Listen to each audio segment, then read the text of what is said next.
Estamos aqui em mais um podcast do Centro de Negócios RJ+, da Associação Comercial do Rio de Janeiro.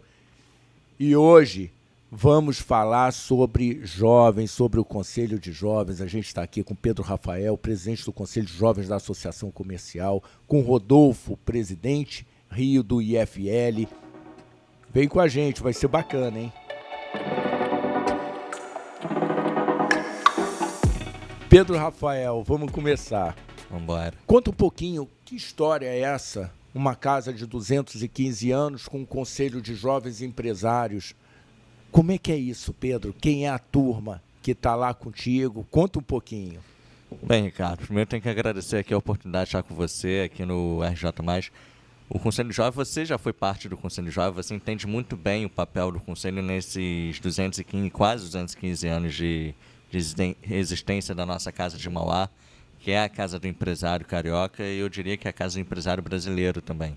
O Barão de Mauá já foi nosso presidente, então a gente tem que sempre lembrar desse grande feito, desse grande homem que viveu parte da sua vida aqui no Rio, muitos anos, né? O Conselho Jovem vem muito para rejuvenescer a casa, não para ser rebelde dentro da casa, mas sim para ajudar a casa a ter uma visão muitas vezes um pouco mais ampla do que os nossos empresários, já dinâmicos empresários cariocas e fluminenses têm aqui na Associação Comercial. E hoje temos algo em torno de 45 jovens empenhados a querer melhorar a cidade do Rio de Janeiro através do Conselho Jovem, empenhados a querer sim promover negócios para si, para suas empresas, para os seus escritórios, porque é fundamental ter essa mentalidade, ter essa visão de estou na associação comercial, quero fazer negócios, não é estou na associação comercial, venho tomar café apenas. Então, os nossos jovens estão engajados e esse período agora do ano, a gente está muito engajado no tema do Feirão do Imposto, que você já participou bastante, então pela CONAGE também, que eu sou o atual conselheiro do Rio de Janeiro lá. A CONAGE, para quem não sabe, é a Confederação Nacional de Jovens Empresários, e estamos discutindo muito o imposto, fazendo feirões pelo Brasil inteiro. Então, isso é bacana, até um cortezinho, Pedro. Nós não somos contra o imposto, é a forma de equilibrar, é meio que uma taxa condominial, né? Se a gente puder exagerar, mas a aplicação correta e o imposto no tamanho que ele deve ser. Exatamente. Precisa haver retorno daquilo que a gente contribui. E gerar um ambiente de negócio para o Rio de Janeiro, e não apenas para os grandes empresários, também para os microempresários, porque no final eles são os que estão levando nas costas o dia a dia das ruas do Rio de Janeiro. A base da nossa economia. Exatamente. Então, eu concordo plenamente com o que você está falando. Outro dia até fui dar uma palestra para um grupo e fizeram uma pergunta que a tendência era responder que sou contra imposto, mas não, mostrei, cara, imposto é importante, porque como que você vai bancar saúde, segurança, educação para as pessoas? Quem paga o comum. Exatamente, a gente precisa ajudar o Estado a poder fornecer para aqueles que não têm o recurso próprio para pagar um plano de saúde, uma escola privada, etc. Então, o mínimo a gente tem que pagar e esperar o máximo desse retorno, né? Então, é um mês muito típico, muito forte dentro dos movimentos jovens empresariais pelo Brasil, de discutir a importância do imposto, mas a importância do imposto bem retornado para nós. Bem aplicado e que funcione para tocar essa estrutura da sociedade, para que a sociedade cresça e cresça junto. Sem dúvidas. Rodolfo, fala um pouquinho para a gente, conta primeiro do IFL, o que é o IFL, como é que ele nasceu, como é que funciona, por que o IFL é bacana para o desenvolvimento de uma cidade, de um estado e até mesmo do país. Legal, Ricardo. Obrigado pelo convite, obrigado, Pedro. Pedro já é meu parceiro já de vários de podcast, de rádio, a gente já fez até televisão, né, Pedro? Exatamente. Bacana. Obrigado mesmo pelo convite, Ricardo. Muito, muito legal conhecer essa iniciativa da Associação Comercial. Eu já tive aqui no início da minha carreira, assim, frequentava o Conselho de Segurança Pública, que eu acho que hoje não existe mais, né? Existe. De segurança. Frequentava esse A segurança é um tema que permeia que eu adoro, toda e eu toda a nossa comecei a sociedade. minha vida profissional nisso, aí depois a gente legal. pode falar um pouquinho. Mas o IFL é uma think tank, é um instituto de formação de líderes, uma think tank liberal, né, para formar novos líderes com base nesses valores de liberdade. Né? Valores de liberdade que a gente até mencionou aí, de um Estado na medida correta, né, de impostos na medida correta, de você ter uma sociedade equilibrada nesse sentido de público e privado, sempre valorizando o indivíduo, né? Sempre valorizando a vontade do indivíduo, a liberdade do indivíduo. Né? O IFL Rio de Janeiro tem 2 anos, eu sou o primeiro presidente fundador. Né? O IFL começou em cerca de 2010, com uma ideia do Salim Mata, que é fundador da Localiza, presidente do conselho hoje da Localiza, grande empresário, que teve no último governo como secretário de desestatização, exatamente. E aí ele conheceu isso em Porto Alegre até, através do IEE, que foi fundado em 83, que é o Instituto de Estudos Empresariais, que tinha que é uma think tank que existe até hoje para formar jovens, formar lideranças, né, sucessores, com base nesses valores ocidentais, esses valores de liberdade. E aí o IFL começou em Belo Horizonte, depois foi para São Paulo, o Pfeffer que levou para São Paulo, da Suzano Celulose. E aí a gente chegou aqui no Rio de Janeiro hoje, com o primeiro ciclo de formação ano passado. O Instituto tem um ciclo de formação obrigatório e um outro e questões que são sugestivas. Como é que funciona mais ou menos o ciclo de formação? O ciclo de formação você tem algumas leituras que são obrigatórias durante o ano. Você tem que se comprometer a escrever artigos e resenhas com base nessas leituras, né? Participar das reuniões semanais, que geralmente são reuniões com liderança, CEOs, gestores públicos também, para a gente ir aprendendo, né? E o que a gente quer é que esse jovem saia, né, muito melhor do que ele começou, e com esses valores assim como eu falei, de ocidentais de liberdade mais fortes, mais latentes na vida dele, né? Isso é bacana, isso é muito importante, porque todos devemos ser líderes, seja na família, seja Exato. no nosso condomínio, seja na nossa sociedade. E nós aqui falávamos muito, né? O Pedro Rafael falou de Mauá, que foi presidente aqui da associação. Ele entendeu que sozinho ele não transformaria o que ele precisava transformar. Então, se juntou a um grupo em dado momento. Num outro momento ele falou, então ótimo, eu vou liderar esse grupo, e veio para essa ponta. E ele não é diferente de mim, de você, do Pedro, Rafael. Sim. Nós somos líderes e precisamos, sim, unir a pessoas com a mesma visão ou visão próxima. Objetivos comuns. Objetivos comuns, para poder avançar. E ali, naquele momento, ele conseguiu construir a maior rede ferroviária do mundo à época. O que você está fazendo? O que eu estou fazendo? Tendo esse exemplo, o que o Pedro está fazendo? Então, isso é muito bom para a nossa reflexão. Exato. De onde que a gente precisa chegar. E o Mauá é considerado um dos maiores brasileiros de todos os tempos, né? Quando você cita os maiores brasileiros, ele está sempre entre pelo menos os 5, E que 10. Teve uma dificuldade ali de comunicação, de entendimento com o poder, muito séria, muito séria. E naquela época ele já tinha essa visão, né, do empresariado, da liderança. É a máquina que faz a movimentação do país, que cria o desenvolvimento. Da força empreendedora. Se eu preciso ter um banco, então vamos ter um banco. Se eu preciso construir ferrovias para conectar um país com dimensão continental, eu vou montar ferrovias. Se eu preciso de estaleiros... Até coisa mais simples, desculpa te interromper, Ricardo. E a iluminação pública do Rio de Janeiro, os primeiros postes do Rio de Janeiro foi com ele também. Com a companhia de gás. Exato. Se a cidade do Rio de Janeiro começou a ter uma iluminação pública nas ruas, foi Mauá. Então, assim, a gente não precisa nem pensar muito grande. Assim, uma coisa que a gente hoje consideraria básico, né? Foi ele também. Então, Não, e hoje a gente reclama muito se uma rua, lá a iluminação não tem o aterramento que deveria ter, aí as lâmpadas de LED novas, as luminárias, começam a piscar.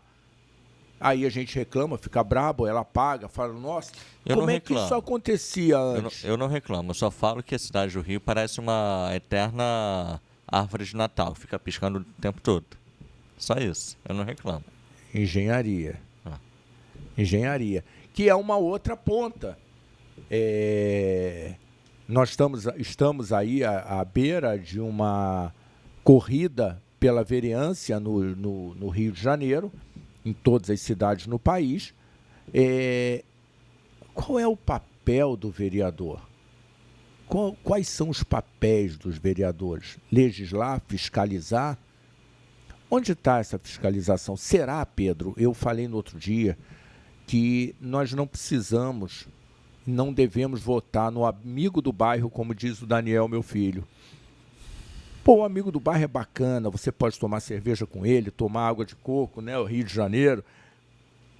Mas será que ele tem capacidade para fazer aquilo que o cargo exige? Será que nós vamos ter o resultado que nós precisamos? Ou é o amigo do bairro que eu coloquei lá porque eu vou pedir alguma coisa a ele, porque ele me atende no telefone? Você se engana, porque o amigo do bairro vai se deslumbrar, investido do poder, e vai parar de te atender, vai entregar o telefone na mão de um assessor. É assim que acontece normalmente, é o que eu tenho visto. Sim. Então, nós precisamos ter uma visão maior do que a gente quer. Se a gente quer realmente transformar ou continuar nessa mesma toada. E, Pedro, o Rodolfo falou lá do Sul, né, que um instituto... Começou lá. De todas as think tanks que a gente tem no Brasil hoje, a primeira foi o IEE, Instituto de Estudos Empresariais de Porto Alegre. Até deixar meu abraço aí para o pessoal, para a diretoria de Porto Alegre, né? Por um momento difícil aí que o Estado está passando.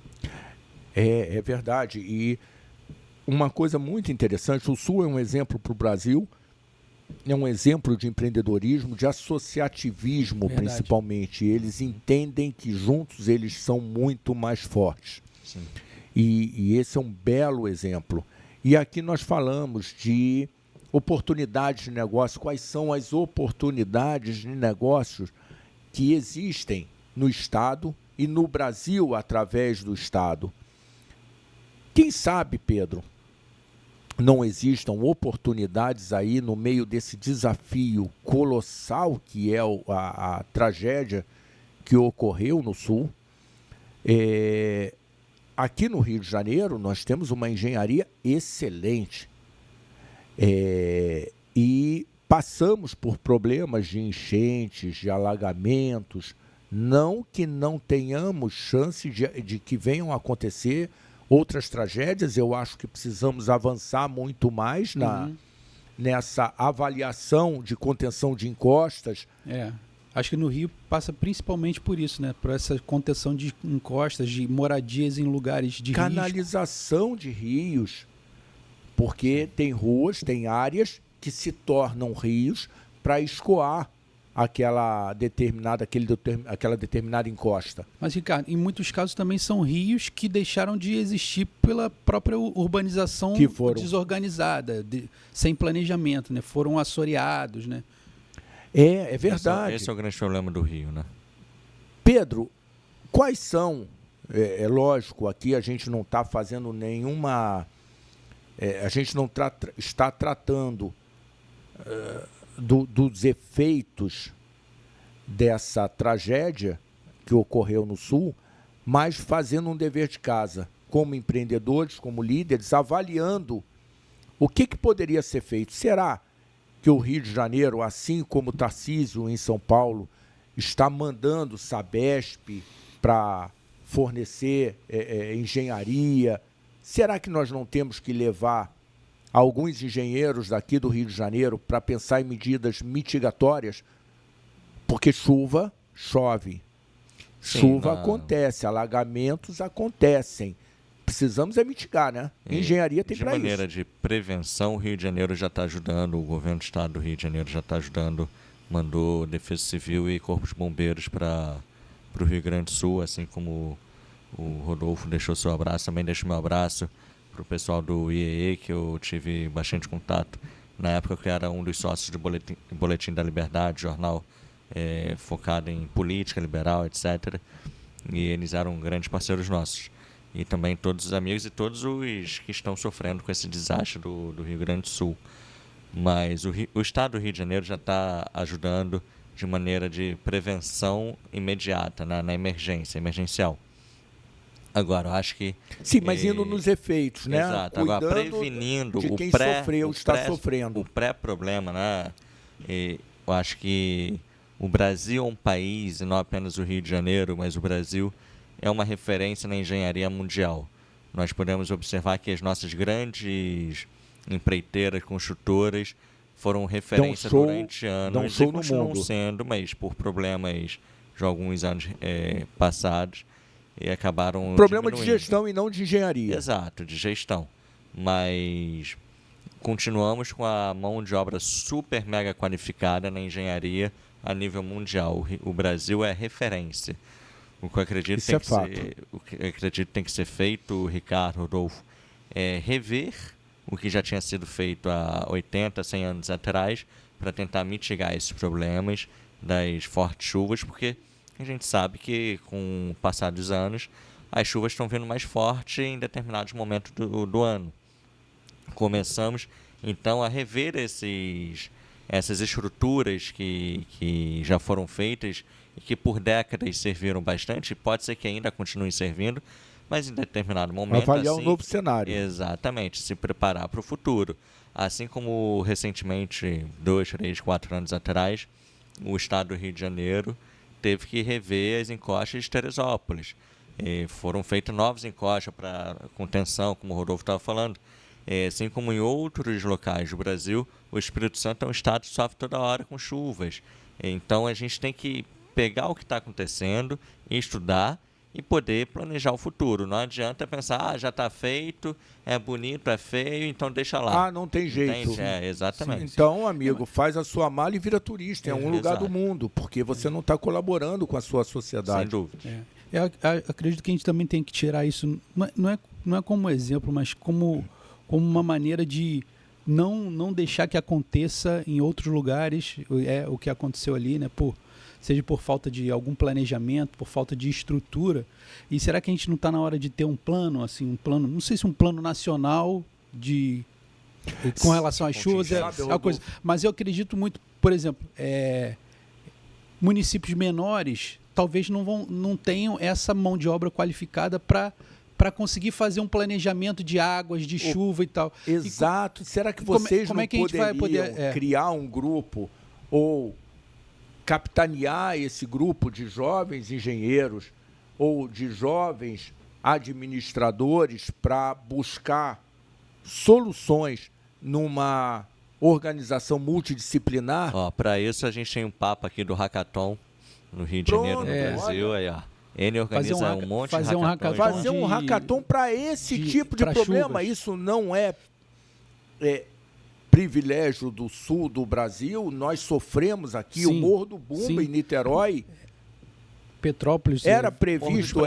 Santa Teresa. Morro dos Prazeres. Não, e a gente tem o interior do Rio, que a gente não menciona aqui, não dá como exemplo a cidade, mas hoje, por exemplo, se um prefeito estiver assistindo a gente, a quem ele vai recorrer se a cidade dele não tiver a mão de obra qualificada? Vem para cá, aqui tem um time, prefeito, muito bacana para você conversar. E vamos juntos buscar solução para a sua cidade. Exato. Será que o governo do estado tem um plano para esse prefeito? Será que o governo federal tem um plano para esse prefeito? Porque, assim, a gente sabe, o cara vai se elege para cuidar, para ser o síndico da cidade. Muitas vezes a maioria dos prefeitos não sabem o que vão encontrar. E essa questão da chuva é uma coisa que vem, a gente sabe que vai acontecer, mas não sabe quando, nem como. né? Ô, Rodolfo, É uma coisa que pega de supetão ao agora governo. existem previsões, Rodolfo. Exato. Existem previsões. Olha, há uma tendência, tem uma formação, um El Ninho que está segurando. Eu não entendo da parte meteorológica, mas tem números que podem chegar. Mas a previsão é curta, Talvez né? o grupo multidisciplinar. Quando a Sem previsão chega, assim, a gente não tem uma previsão de um ano anterior, né? É uma Não. previsão de alguns meses. Ou Já dias. já não dá tempo da engenharia entrar em ação nesse... Não, E a própria- são paralelos. E né? desculpa entendeu? interromper aqui, te cortar, Rodolfo. A própria previsão muitas vezes pode estar errada também.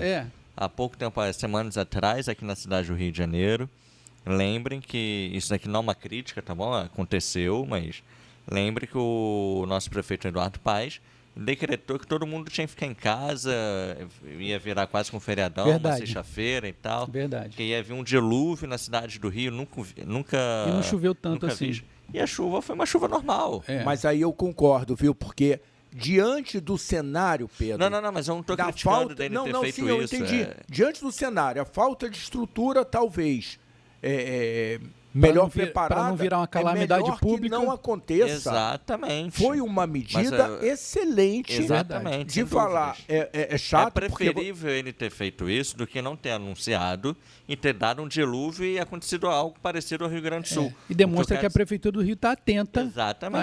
a essa questão. Exatamente. É isso. Mas eu acho Eu só estou bacana, dizendo que a previsão às vezes pode enganar, assim como o Rodolfo falou. Cara, a previsão pode ser em 2, 3 dias. A favor, ou seja, aconteceu de fato, ou pode anunciar que vai ter e não ter.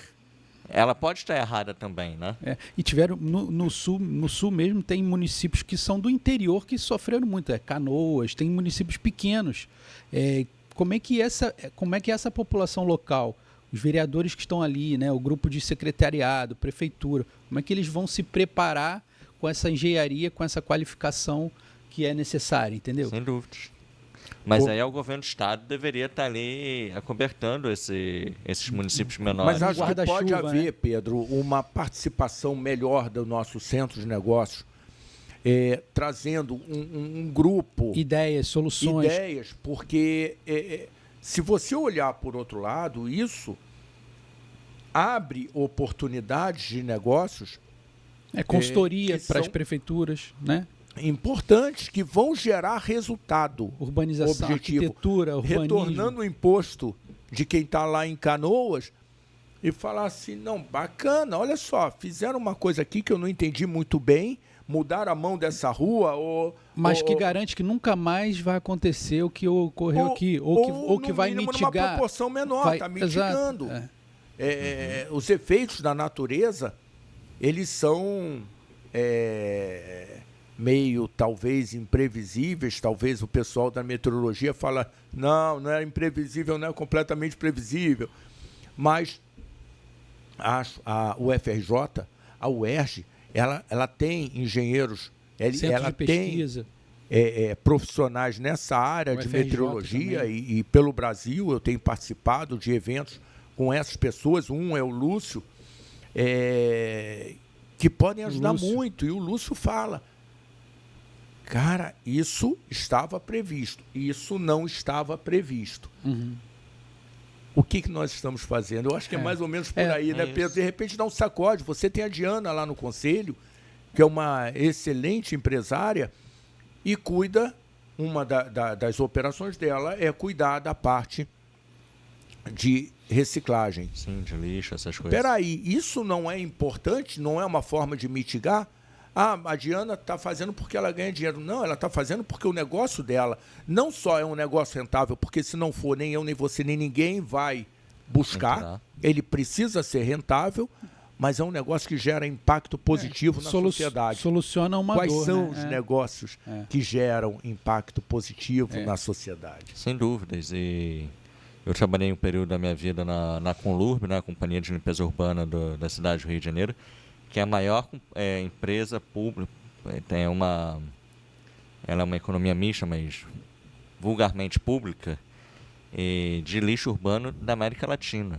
E ali, quando a gente entra, é um mundo de tudo, de oportunidades que podem ser feitas em parceria com a Conlurb, com a prefeitura, e infelizmente a população acaba não sabendo, não não há uma divulgação de tudo que pode ser feito com a iniciativa privada.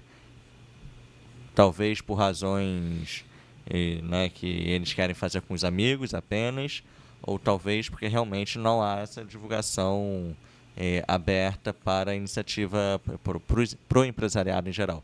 Mas que é um mercado que é muito rentável para o empresário e muito importante de soluções para a sociedade, isso eu te garanto que é.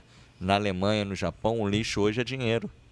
Então, por que no Rio de Janeiro a gente ainda apenas enxerga o lixo como um dejeto que a gente está jogando fora? Não, é uma oportunidade de negócio, sim.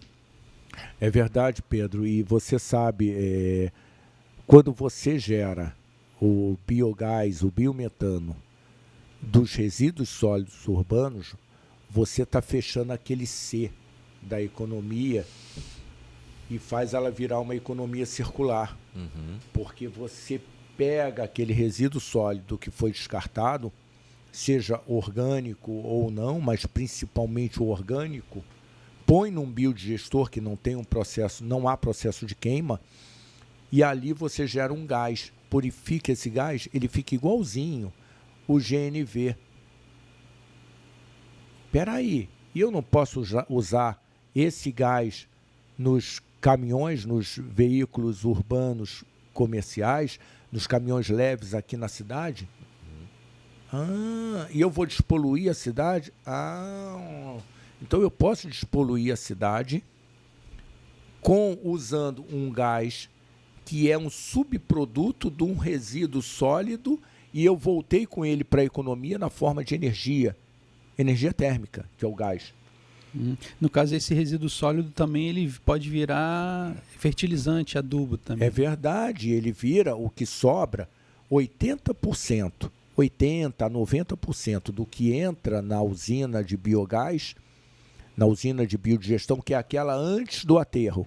Pode estar na porta do aterro, mas ela é antes de você enterrar ela, porque você consegue gerar mais. 80%, 90% do volume de orgânico da casca de laranja que entra, ele sai na forma de fertilizante sólido ou fertilizante líquido. Opa, cadê o churume lá no aterro? Não, esse tem. Já não será mais um problema, porque ele virou fertilizante. Opa, peraí, mas a gente está dizendo que tem problema ambiental, reflorestamento. A gente sabe que quando põe um fertilizante lá no vasinho de planta na varanda, aquela flor nasce com vigor melhor. Será que as nossas florestas, nós temos aqui no Rio de Janeiro as 2 maiores florestas urbanas do mundo. O maciço da Pedra Branca, a maior, e a floresta da Tijuca. Aí, ao invés de reflorestarmos, a gente está permitindo que a ocupação irregular. E o culpado disso não é quem está fazendo a ocupação, é quem permite a ocupação. Porque quem está ocupando precisa morar. Pedro, o hackathon. Missão, cara. Uma excelente oportunidade. Mas você falou até do vereador, só vou fazer um comentário aqui.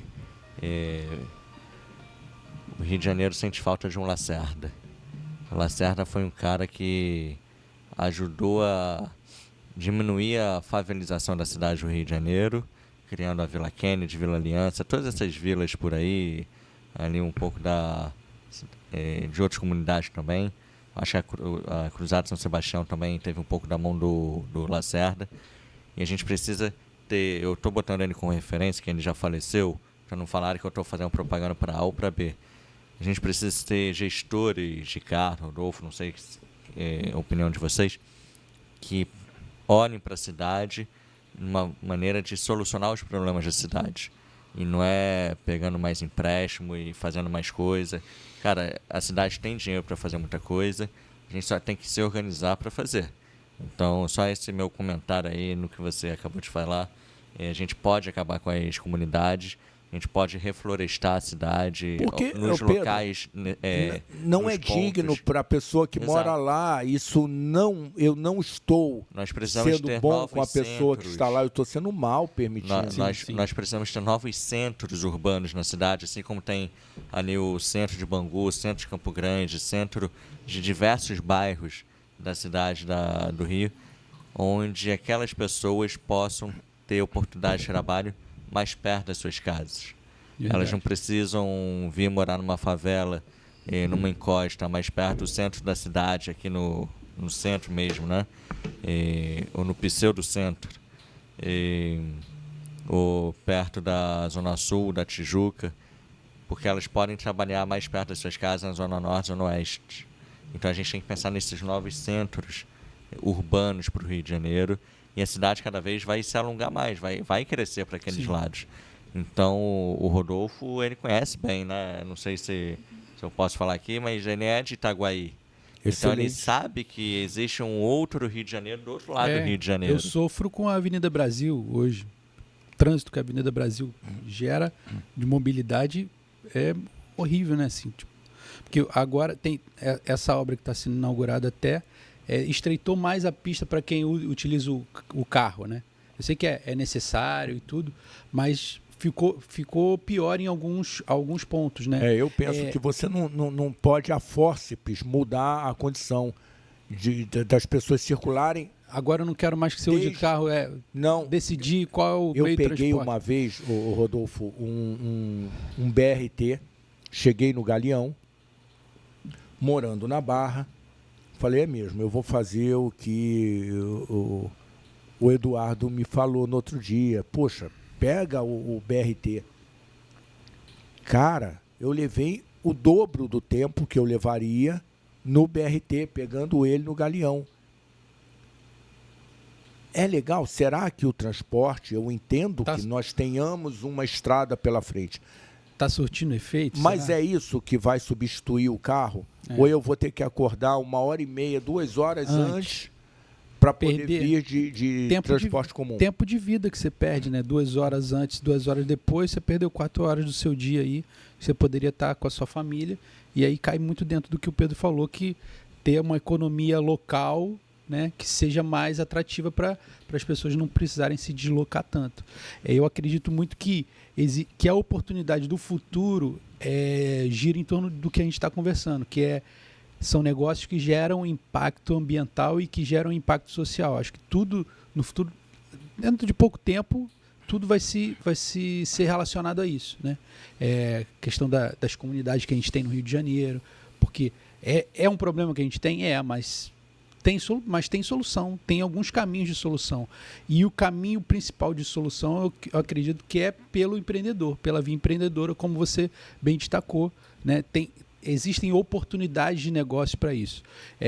Algum tempo atrás eu fundei uma empresa de logística, uma startup de logística. Eu trabalhava com a área de segurança e aí os meus clientes tinham uma dor, que isso deve ter 7, 8 anos atrás. Qual é a dor? Era a segurança, violência. A logística no Rio de Janeiro pena por causa da violência. Então eu criei um projeto que era um projeto empreendedor, meio que social, para que eu ia entrar dentro da comunidade e ia fazer essa logística, ia fazer esse last mile para a empresa. Acabou não dando certo por uma série de outros fatores, mas a nossa ideia naquele momento era, se a gente conseguir fazer esse trajeto da logística, chegar dentro da comunidade, depois a gente vai conseguir levar toda a iniciativa privada junto, né? Vai abrir um caminho, vai ser uma nova estrada que a gente ia trilhar ali para que isso acontecesse. Por quê? Hoje, dentro de uma comunidade, Pedro, as pessoas não têm endereço residencial, não conseguem receber uma carta, porque não tem uma rua, não tem número de casa, tem que mandar para a associação de moradores. Aí aí ela compra uma geladeira na Casas Bahia, por exemplo, ela paga o correio, mas tem que buscar. Ela tem que buscar. E aí, se for uma senhora, pensa bem, 60 anos, compra uma geladeira, tem que buscar... 30 anos, como é que o cara sai para arrumar um horário dizendo no trabalho que vai buscar a geladeira que ele comprou? E que não deu hoje, porque o cara da Kombi faltou. Hoje em dia... É o outro dia. Hoje em dia já tem a opção de você buscar na loja. Antigamente era só, você pagava o correio e o correio... vem buscar aqui no meu galpão porque a gente não consegue acessar a sua comunidade, não. Aí a pessoa que já pagou o frete... A retirada é aqui em Queimados. Pô, você entendeu? Olha o problema. Eu moro na Rocinha, como é que eu vou para Queimados? O transporte é mais caro do que a geladeira. Isso é zona comum no Rio de Janeiro, isso é comum. Assim, empresas que precisam de logística no geral patinam no Rio de Janeiro, tanto para entrar, por causa da violência, e é todo um mercado dentro das comunidades que não é atendido, que o empreendedorismo fica mais ou menos ali, um empreendedorismo de base comercial, mas que as empresas não conseguem acessar por causa de todo esse trabalho que precisa ser feito de planejamento, urbanização, segurança, entendeu? Esse é um ponto, milhões de pessoas. Esse é um ponto muito importante. Eu não vejo como comunidades, há muito tempo eu chamo como comunidades, e numa reflexão agora, até por conta do podcast, isso é uma coisa nova para mim, o meu entendimento é favela. Uhum. Por quê? Não é um termo pejorativo. Favela está na nossa boca já há muito tempo. Já está no senso comum, não, assim, não né? Não é de forma alguma pejorativo, mas é a identificação da realidade. Uhum. Quando você fala comunidade, uma comunidade, existem alguns pressupostos. O primeiro é uma urbanização. Não tem, para chegar na casa do Fábio, você tem que passar pela casa do João e pedir licença a Michele. Uhum. E pular. Michele, desculpa. E pular. Eu não vim aqui te olhar trocando de roupa, mas era porque eu tenho que cruzar para lá. E pular a vala negra que está a céu aberto ali. E pular a vala que está ali. Então, nós criamos ambientes propícios para que coisas não adequadas acabem acontecendo. Sem dúvidas. E aí a culpa é da coisa inadequada ou da condição que eu permiti que acontecesse. Então, eu vou chamar de comunidade, eu, Ricardo, quando ela tiver o mínimo de dignidade para as pessoas que lá vivem. Tá Enquanto correto. não tiver, favela. É favela. É favela precisando urgentemente de um hackathon. Muitas soluções existem. Tem muita gente fazendo coisa boa. Boas, mas desconexas. Eu acho que o que precisa é juntar essas coisas. As peças, né? Juntar essas peças. Aí é que está a dificuldade. Você tem um problema da concessionária de energia. Como é que ela cobra? A gente tem um custo de energia elétrica no Rio, muito por causa disso, caríssimo, altíssimo. Se não me engano, é um dos maiores do Brasil, né? Como é que acontece? E aí eu já queria ir para as considerações finais, para dar um gostinho de quero mais e vocês voltarem aqui tantas outras vezes, talvez, quem sabe, para anunciar o primeiro hackathon da solução vamos falar com o pessoal que vai mitigar o problema do Sul.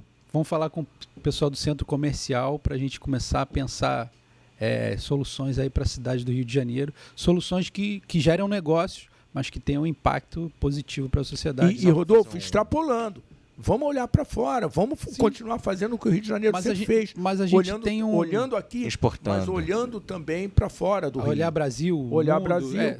Quais são os serviços que a gente pode levar? Paulo Protásio fala muito de Glocal, uma iniciativa global, mas que é feita localmente. No local. Pensar global, agir local. Exato. Mas só complementando uma coisa que o Rodolfo falou, que aí para deixar o gostinho de futuros convites, Ricardo, ele falou da energia mais cara ser aqui no Brasil, no Rio, mas aqui a gente também tem o transporte público mais caro do Brasil. Então, só vou deixar esse gostinho aí, não vou entrar em detalhes, mas é só que é um absurdo. Combustível muito caro também. Exato, quando a refinaria está aqui na esquina. Está aqui no estado. As principais refinarias. Pedro, né? 80% do gás do Brasil é produzido no Rio de Janeiro. Então. Por que nós rodamos com ônibus a diesel? Pois é. Então, 80% do gás do Brasil.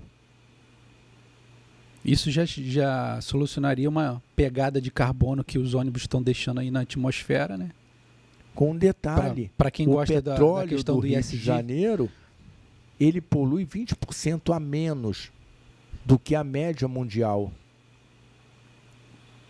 Espera aí, eu não consigo me dissociar do petróleo ainda e não vamos conseguir durante umas boas décadas à frente. Espera aí, será que eu não tenho que olhar com olhos diferentes para isso ao invés de tacar pedra? Pedro, considerações finais.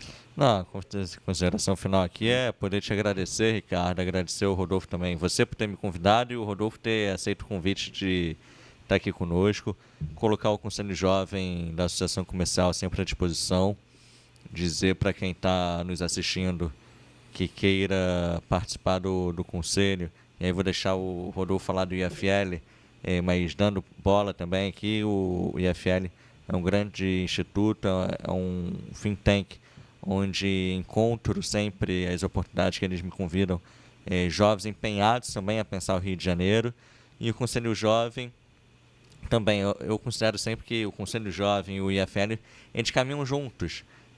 A gente sempre está pensando em ideias em conjunto, oportunidades em conjunto, justamente porque temos um grupo de jovens, seja na iniciativa privada, seja na gestão pública, que quer mudar o Rio de Janeiro. E esses jovens, eles têm aonde estar, seja no IFL, seja no Conselho, seja nos dois. Vão encontrar pares. Exato. Porque muitas vezes o jovem acha que está sozinho.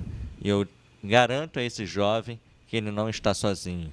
E eu sempre termino todas as minhas participações falando uma frase, Ricardo, Rodolfo, que não tenha medo de pensar diferente, mas tenha medo que pensem por você. E estamos aqui juntos para superar esse medo dos jovens de pensar diferente, para que eles não tenham quem pense por eles. Obrigado, Ricardo. Legal, Pedro. Pedro, quantos anos você tem? Eu tenho 31. 31. Então, quem está lá assistindo, que tem 28, 29, 30, 31, vem aqui conversar com o Pedro. Tem gente no teu conselho com 20 anos, com 21. Tem até 40 anos. Até 40 anos. Vem para cá, porque talvez essa seja a forma de você se conectar, mesmo que você já tenha uma linha definida. Não, eu estou na área ambiental.